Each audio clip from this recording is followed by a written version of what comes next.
the first round. That's the 49ers. They originally went with Ricky Pearsall, who actually had a pretty decent year, right? Especially after getting shot. I mean, that's pretty crazy. So, I mean, the guy, I mean, hey, shout out to him. So, I'm not really, but who do you have the 49ers taking here, Carlos? I have them taking Bon Jovi, shot to the heart. You're too late. Sorry, Ricky. I couldn't help myself. I actually have them staying on the defensive side of the ball, or going to the defensive side of the ball, and taking Brian Murphy the second. He was definitely on defense that day. Yeah. Okay.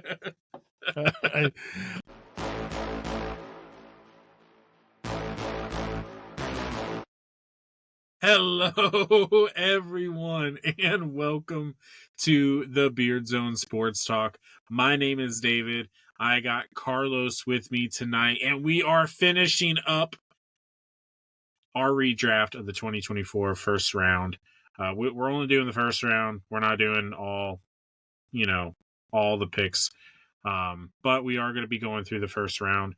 We did it last week. We went 1 through 16. This week, we're going 17 through 32. But before we get into that, hit that like button, hit that subscribe button, because we appreciate that. Carlos, I felt like last week was pretty interesting. We got, we mixed up a little bit. We kind of rewrote the stories of some of these players. I'm not going to lie. This second half of this first round was a little bit tricky, especially when we got to the later picks. I don't know was I the only one feeling that? No, it definitely is. Even knowing what we know, it's still tricky. Yeah. So but if you had this knowledge, you could be the best GM in football. So, yeah. Yeah, absolutely. So, well, let's go ahead and let's get into it. We are, and just for all you guys who are maybe first-time watchers, go back and watch 1 through 16. To give a level ground here, we didn't add in any of the trades. We just decided we're going to keep the original picks. We're not going to go through all the fancy stuff. So, Carlos, at pick number 17, we have the Jacksonville Jaguars. Who do you have them taking here? I actually have them taking a corner on this one with Nate Wiggins. So I thought Wiggins, he was super fast in the combine. He ran a 4.28, and he did a really good job with Baltimore this year. So I think it gives them that defense that they desperately kind of needed at the corner position. So I would have. Too bad they didn't know ahead of time, but definitely would have filled a need. Hindsight's always 20/20, man, but that's why these redrafts are fun. So, because, I mean, heck, it's fantasy players. We know that as well. I went with the corner as well, but I went with the guy who you already took off of your board, and that's Kenyon Mitchell. So I have him going to the Jacksonville Jaguars, man. Like you said, the guy didn't really get talked about a whole lot because of Cooper DeJean and what he was able to do with the Philadelphia Eagles, but when you don't hear a corner's name, it's usually a good thing. That means he's shutting down his side of the field.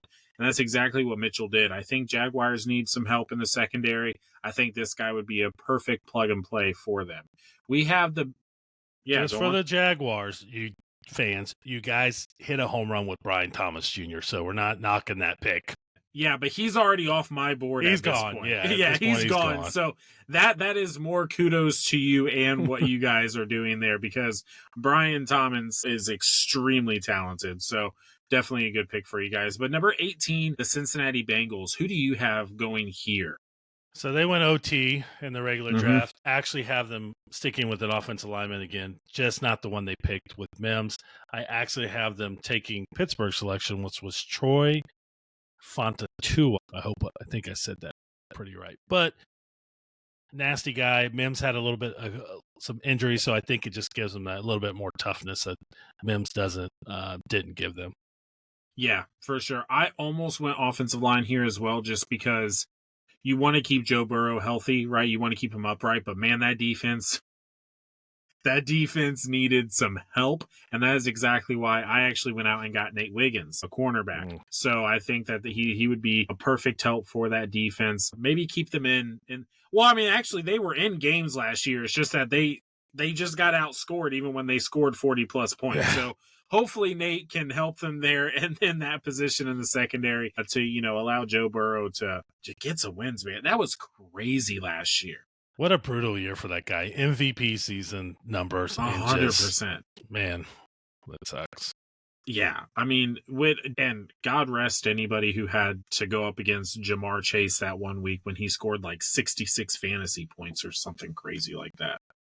So, but let's move on to pick number 19. We have the Los Angeles Rams. Last year, definitely hit a home run with Jared Verse here at this pick. But Jared Verse is, I know, off of both of our boards. I believe he was off of Scooter's board here as well. So I'm interested to see who you take here.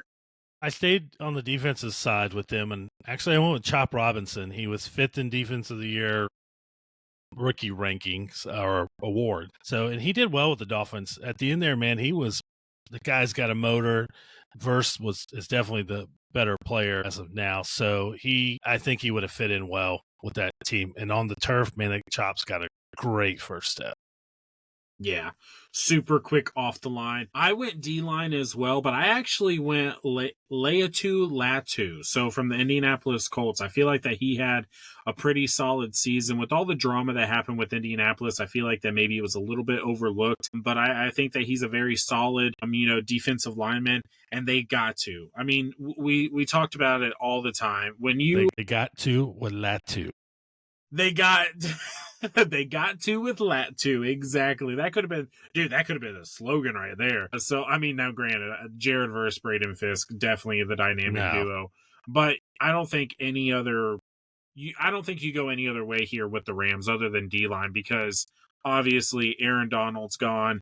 You want to continue to have that presence down there. You want to continue to be able to get pressure on the quarterback. So I have Latu going here. Okay, this pick to me. This was a fun pick because I actually went a little bit outside the box. Not too much though, because I actually think this particular guy was projected in a lot of draft boards last year prior to the draft actually happening. But we have at pick 20 the Pittsburgh Steelers. Who do you have?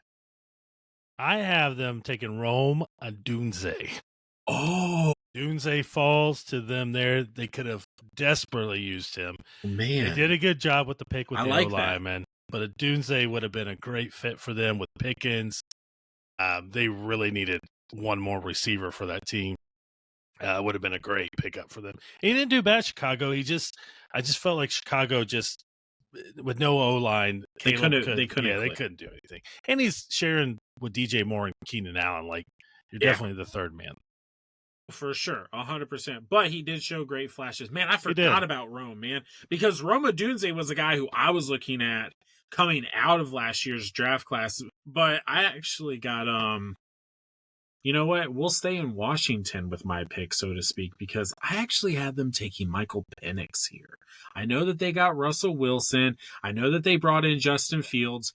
But Justin Fields, gone after this year. He's now to the New York Jets. There's a big question mark on Russell Wilson as far as whether he's going to return. I don't think he is.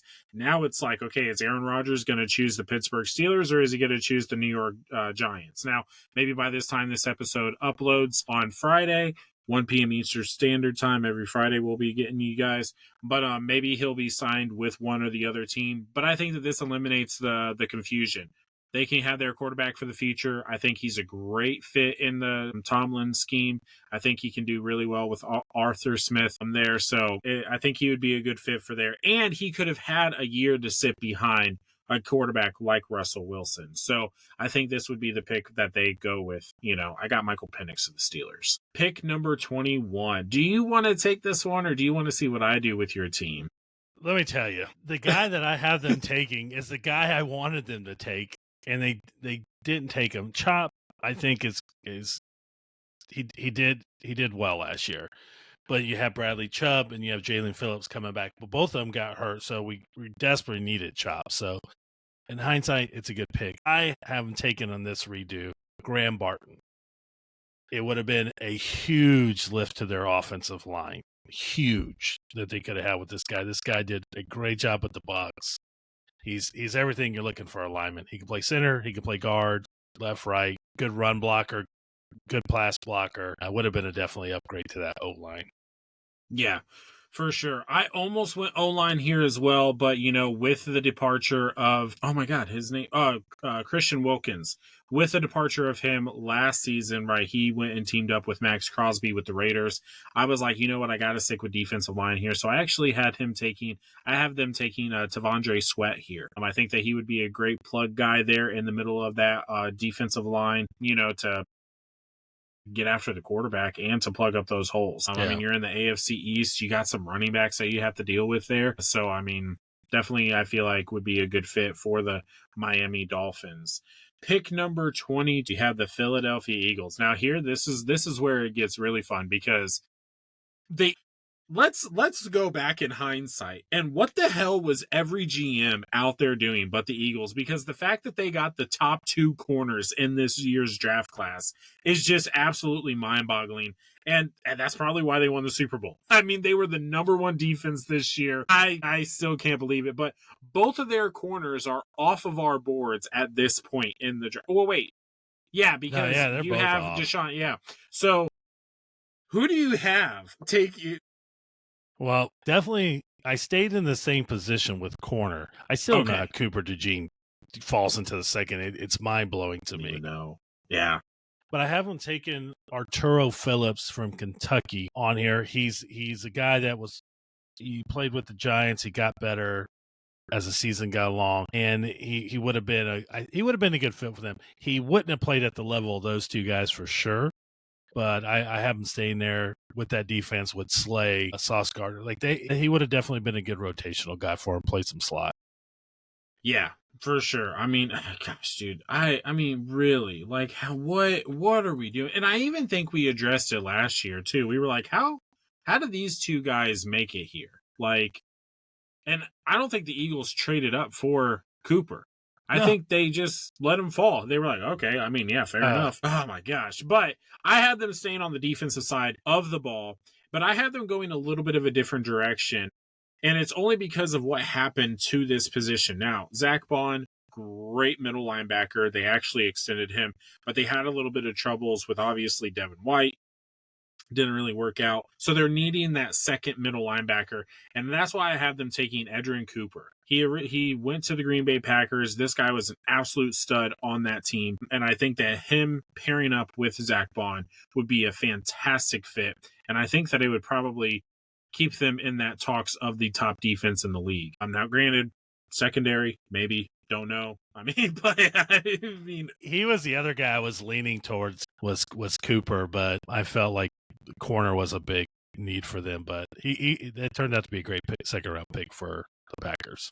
Yeah, for sure. So, but the Minnesota Vikings, they did a lot of trading last year in the first round, and I actually kind of forgot about it until we were just doing this redraft. But they traded, with the Jacksonville Jaguars. They moved up to 17, from the 23rd position, and that's when they got Dallas Turner, because Dallas Turner was still on the board, right? Do you remember he was supposed to go to the Falcons? They ended up getting Michael Penix, and so Minnesota was like, I mean, we got our quarterback.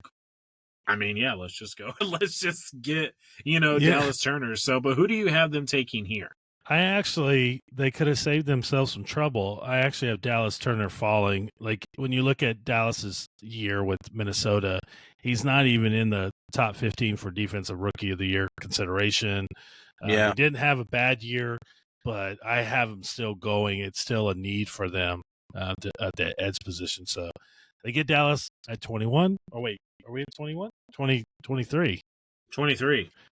So they didn't have to move up. Could have saved a pick, but I got them taking Dallas. Yeah. So I have them going offensive side of the ball. I'm not too sure. I'm trying to find where this guy was picked, but this guy was definitely a stud for the San Francisco 49ers. I had them going offensive line, and I had them taking Dominic Puny. This guy, beast of an interior lineman. Absolutely. Just does his job. He plugs up the holes. He's smart.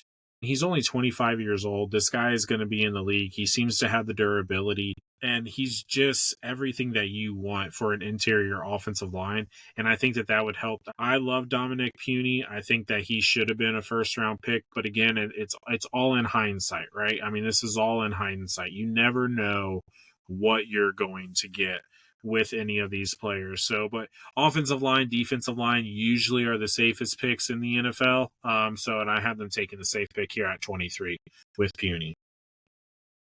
Number pick 24, Jerry Jones. We get to put on the mind of Jerry Jones. So what do we do?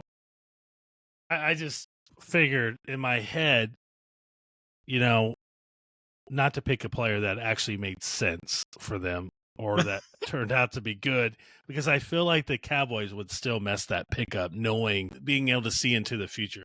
But I do have them taking the Bengals pick, and it was Aramis Mims. Yeah. Big guy, ton of talent. Nick Saban had a lot of good things to say about him, his size, his technique, all his attributes. He struggled a little bit in Cincy, but he was dealing with a pec injury. But I have them going tackle. I hated their pick that they originally took with Tyler Guyton out of Oklahoma. I thought it was a terrible pick, and he wasn't that good. So go figure. Have him stay in O-line. They're just going to get the Georgia Bulldog instead of the Oklahoma suit. Listen, I'm glad that they did not take this guy, because the guy who I had them taking actually went to my Tampa Bay Buccaneers, and he was the most exciting rookie that I've seen in the red and pewter, but that is Mr. Bucky Irving himself. From Oregon. They have a huge hole in running back. I mean, they brought back Zeke. It's like, what are we doing? How in the world? And the way that they brought him back, they were like, hey, how's it going, buddy? You think you want to come play again? Yeah, you wanna put on the star again, So, but I have them going Bucky Irving, man. 1,100 rushing yards, 8 touchdowns on the ground. I mean, dude, almost 400 yards receiving. He had about 5.5 yards per carry, and this guy missed 4 games, or 2 or 3 games. Yeah. So who knows what he could have done. He did lose a couple of fumbles that did end up changing the course of a couple of games, but we definitely forgive him for that, because he's so fun to watch. I've never had this much fun watching the Bucs, and as a lifetime Bucs fan, it was an exciting offense to watch. Yeah, if anybody's watched our shows, and I was very critical of Bucky Irving and Oregon running backs. Yeah, I am man enough to say I was wrong. Bucky is electric, and he should do well. He does have to protect the football. 2 fumbles in a year for a running back, for me, is too many. No pun. That worked out very nice. Yeah. Hey, I see that. But he catches the ball. He runs hard. He's fast. But that's Oregon back. But yeah, it was a great pickup for them down the draft. And just watching him, the way that he has people miss is unreal. It doesn't make any sense. So no. A lot of fun to watch. But there you go, Dallas. You get a running back, because you know that your quarterback needs the run game to be why Dak Prescott got paid. It's because think about it. He had such good running game with that offensive line, with Ezekiel Elliott in his prime. Of course he did well. It's why wouldn't you do? And he had Des Bryant to throw to, so was Dak and Jason Witten ever teammates? Yes. They were? He got Witten at the end. Yeah. So, even Jason Witten at the end of his career was still Jason Witten. So, but let's move on to the 25th pick, and that is the Green Bay Packers. Definitely a team that, produced really well this year. Offense, I was torn. I almost went wide receiver on this one. I almost went wide receiver on this one, because there was no true definition of a wide receiver 1 in Green Bay. They had great guys. They had guys who did really well for 4 or 5 games, and then it was okay, next man up. Yeah. So there still is not the true number 1 guy. So I almost went wide receiver here, but I just felt like that they still needed that secondary help, and so that's why I took Terrion Arnold here for the Green Bay Packers. I think he had a pretty good, season. Man, where did he go? I can't Detroit. Remember.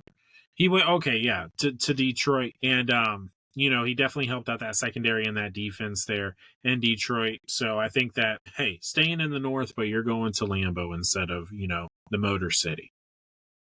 Well, I had him going wide receiver. Okay, with that young group. And knowing what I know now, Christian Watson could not stay on the field. So I gave him a blazer with Xavier Worthy.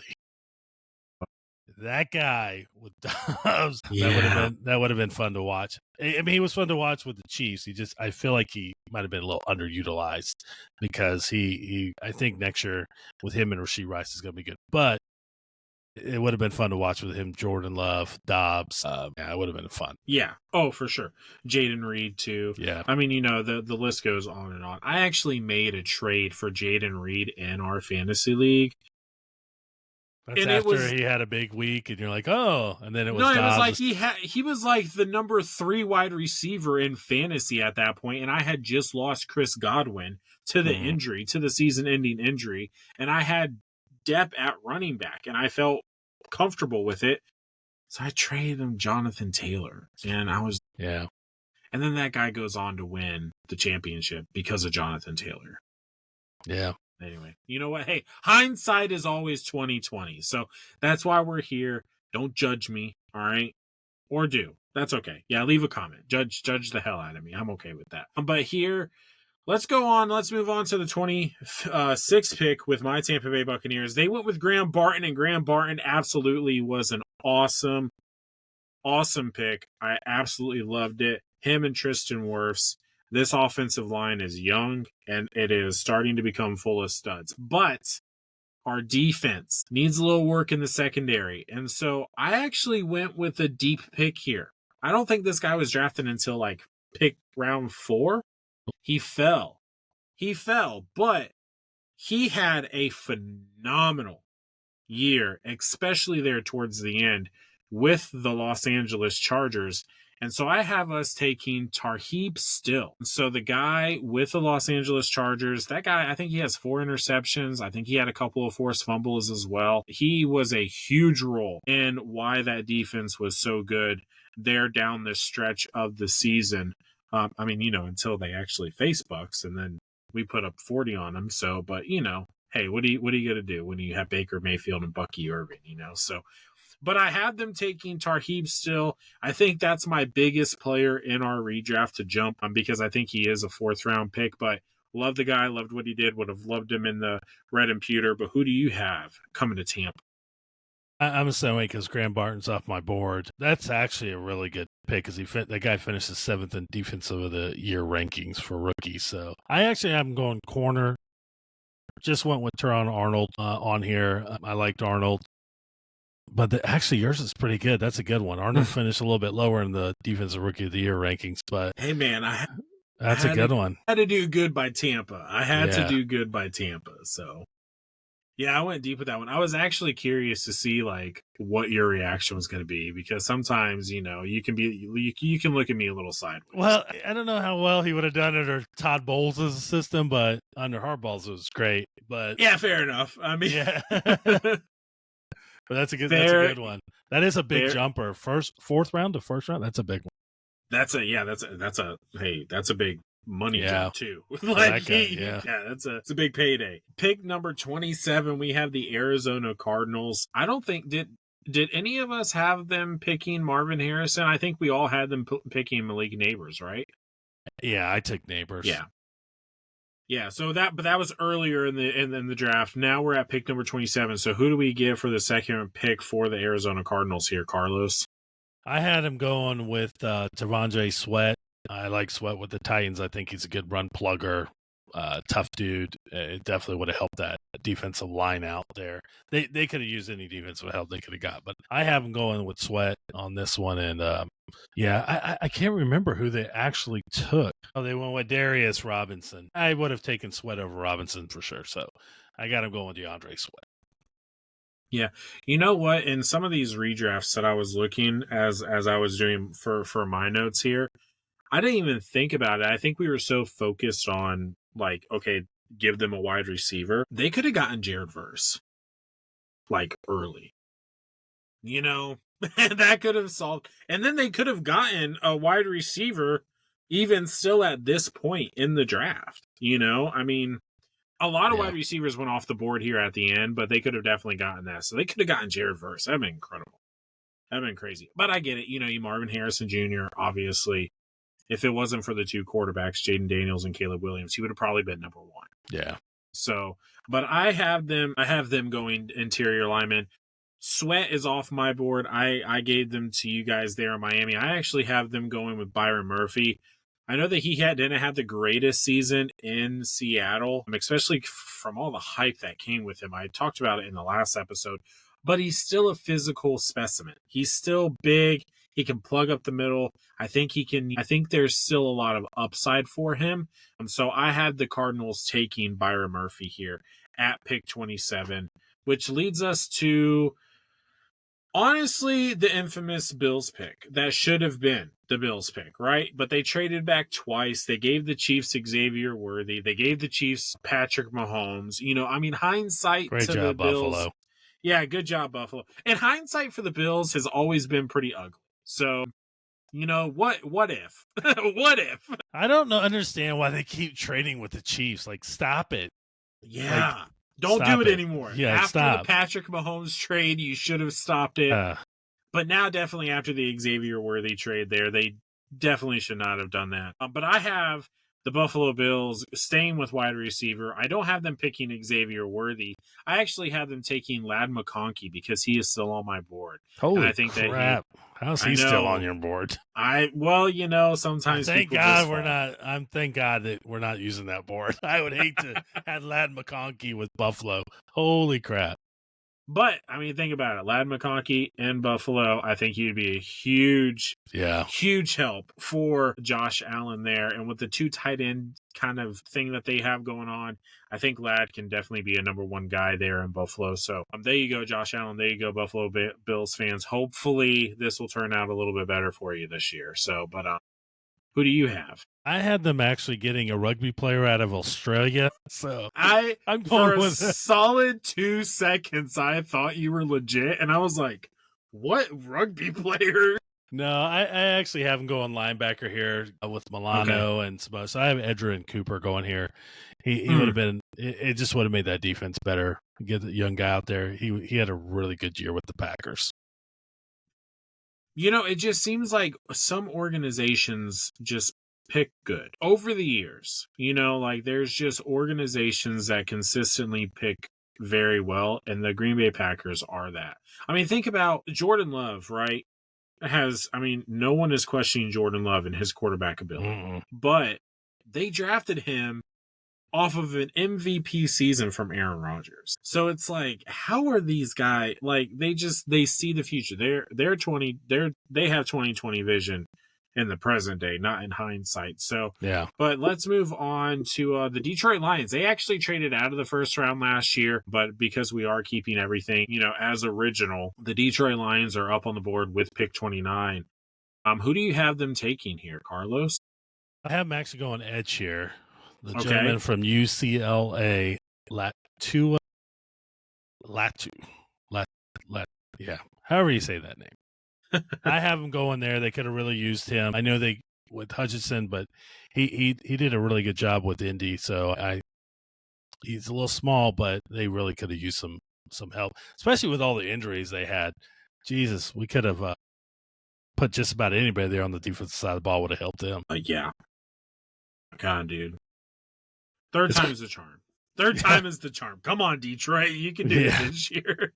If you could just keep half of your starters healthy, you should be in good shape because you lost like 8 on the defensive side of the ball. So they could just keep 6 or 7 healthy. That they should be in good shape. Yeah, I think they had something ridiculous. It's ridiculous. 26 people on IR this year. Yeah, I'm ridiculous. That's half of the team. Yeah, it's ridiculous. So, I have them going defense as well, but I have them taking Dallas Turner here. I know that he didn't have the best year, but I think maybe, in that scheme, I don't think he falls out of the first round. I still think that I don't think that the Minnesota, well, maybe Minnesota reached for him, but I think that here at 29, I think Dallas Turner would be a decent pick. Hopefully he stays healthy and help that edge rush out there. But I like him. And if anything, he can be a rotational guy. Right? So take it as you will, but I have Dallas Turner here going number 29. Number pick 30, Baltimore Ravens. Now, they got a steal in the first round with Nate Wiggins for sure. But Nate Wiggins, as we have earlier discussed, is definitely off of our boards because of the year that he has had. Who do you have the Baltimore Ravens going with then? I actually have them going with a guy who went in the – when did he go? He was a second-round pick. He was the 50th pick. So Mike Sandstrill, the corner, Hmm. and he did really well last year. They have Kyle Hamilton. The original draft was Nate Wiggins, so we're just kind of keeping in that same line. They really did need some defensive help, especially in the secondary. So get a guy here. Definitely made the right pick the first time with Wiggins, but Sandstrill just kept improving as the year went on. So I think it would have been a good. Yeah, I have them going corner here as well, and I have them picking a Kool-Aid McKinstry. So I think that he had a pretty decent, or McKinstry. I feel like he had a pretty decent year there with the New Orleans Saints. Big physical corner. I think that he would play well into that scheme there in Baltimore. So let me ask you something. At what point when you see your baby boy and the Kool-Aid comes to mind?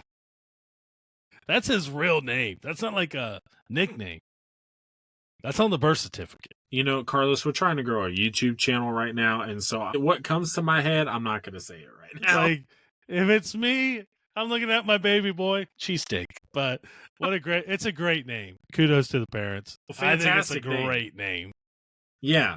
I mean, yeah, it really is. And the fact that he made it to the NFL, I think that that's probably why they named him Kool-Aid. They were like, that's a football name right there. My boy's going to be a star. 100%. My boy's going to be a star. You name your boy Kool-Aid, that you're going for sports. Well, for sure, because you have to think about everything that comes with that. So, wait, hold on. Do we know if he got sponsored by Kool-Aid themselves? Like, I don't think so. There's got to be some sort of, deal going on there. So, but yeah, I got Kool-Aid going there. That takes us to pick number 31, which this team didn't pick this team did pick in the first round. That's the 49ers.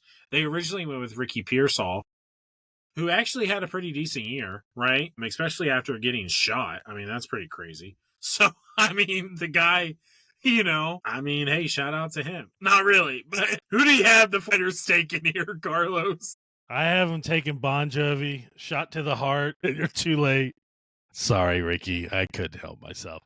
I actually have him staying on the defensive side of the ball, or going to the defensive side of the ball, and taking Brian Murphy the second. He was definitely on defense that day. Yeah. I think they could use some. I think with what happened with Pearsall, I think Murphy probably would have been a little better fit in being on that team. Probably would have pushed him a little bit harder. So, but a good guy to help plug that middle up, and I think Fred Warner would have loved him playing off of that guy. Like he's holding up the lineman and he gets the roam free. Yeah. Dude, Fred Warner that can freely roam around the field is a nightmare for any offense. A big guy up front on any day. Up front, a big massive guy up front is a linebacker's best friend. Derek Brooks said he loved Warren Sapp. Yeah, loved him. He's like, I owe a lot to Warren Sapp. So yeah. Think about all of the dude. Think about Bobby. Wait. Even look at Levante David. Vea, he's holding up a quarter of the line or half of it, and he's got nobody can get to the second level. So he gets a chance to put his skills on show there. Quick little thing I saw on Instagram with Vea. He has a full Samoan sleeve now. I'm so ready for this year. It's going to be full sleeve Vita Vea is going to be a problem. Let me just tell you that right now. He's going to be a problem. So I have the 49ers staying on offense, actually staying with wide receiver. But I have them picking the guy who went right after, and that was Xavier Legette. I love this guy. And it's not just because of his post game or pregame conferences. It's 100%. Ain't no one get one. Did you?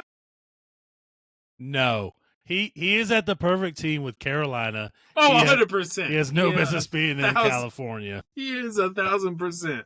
But to pick him up and put him in California, specifically San Francisco, that would be awesome to see. God. But I think at the end of the day, his game, He did really well there for the Carolina Panthers. He actually started to become, a little bit of an issue there at the end of the year. They had a lot of issues at quarterback, so that definitely did not. Yeah. Yeah. Hey, but you know what? They're going to stick it out with Bryce Young. And Bryce Young started to turn around there at the end. So, I mean, him getting benched, kind of woke him up. Hopefully, really quick, before we get to this last pick, can we just have a moment of silence for the Indianapolis Colts fans really quick? Okay, we're done. Because Daniel Jones is now your option B. I'm telling you now, we can mark the tape. He will be the starter day one, and I think he's not going to be bad. He's got Michael Pittman. He's got Josh Downs. He's got some couple decent tight ends there. God, how I'm missing this guy's name, the white kid from Miami. He has Jonathan Stewart. Yeah, Taylor. So he's got running backs there. I'm showing my age now. Jonathan Stewart. Melly Cox. Like, he's got way more than he ever did with the Giants. And he has a decent offensive line. They did lose the last name is Fries, not because I'm hungry at this moment, but they did lose him to free agency. But he's in a way better position than he ever was. And honestly, he's pretty mobile. This guy they clocked him in over 22 miles an hour, and then he fell down at the 10. But, yeah. But he's better armed than Richardson. I mean, proven. His head's better. He can't go. He's been through the ringer, so there's got to be a better situation. He hasn't quit mid-game. And he got to be with, what's that coach for the Vikings? Kevin O'Connell. So he's had some time to get some teachings from him. He has. I mean, we saw what happened with Sam Darnold, being a year in San Francisco. Yeah. So granted, he went to Kevin O'Connell, so he did. He did. So, but I don't. I'm telling you, that guy's going to start day one. Day one starter, Indianapolis, Daniel Jones. Jeez, dude, what do you do with Anthony Richardson? I was so high on Anthony Richardson.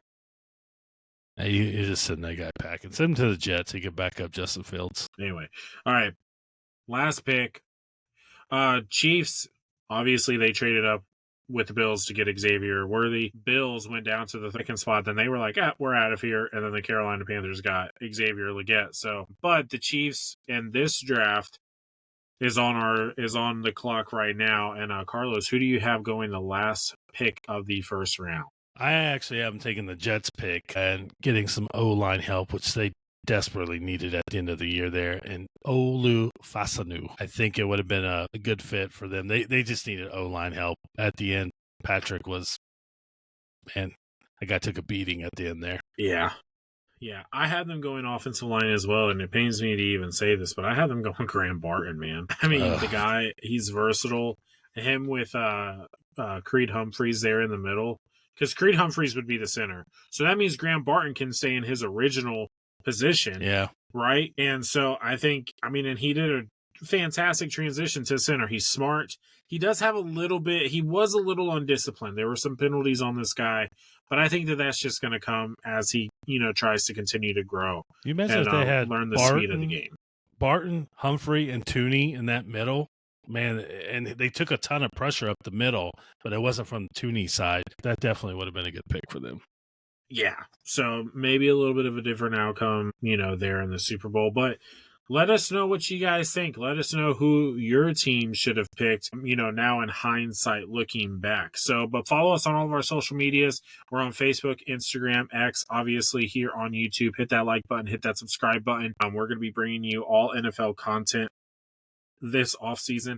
Starting next week, we're going to be diving into some positions for this upcoming draft. We're going to start listing off our top 5, said players for said position this coming NFL draft. So definitely stay tuned for that series. That's a lot of fun. We did that last year, had a lot of fun with it. We decided to bring it back this year. But every Friday, 1 p.m. Eastern Standard Time, we will be here live on YouTube, or, it'll be up on YouTube, not live. We'll be live for the draft, though. That's going to be exciting. I can't wait for that. But yeah, be a friend, tell a friend. We appreciate you guys. And until next Friday. Man, you're not going to say it. I'm not. I was thinking of going until next Friday. So you stay classy, San Diego. I like it. But until next Friday, we see you guys later.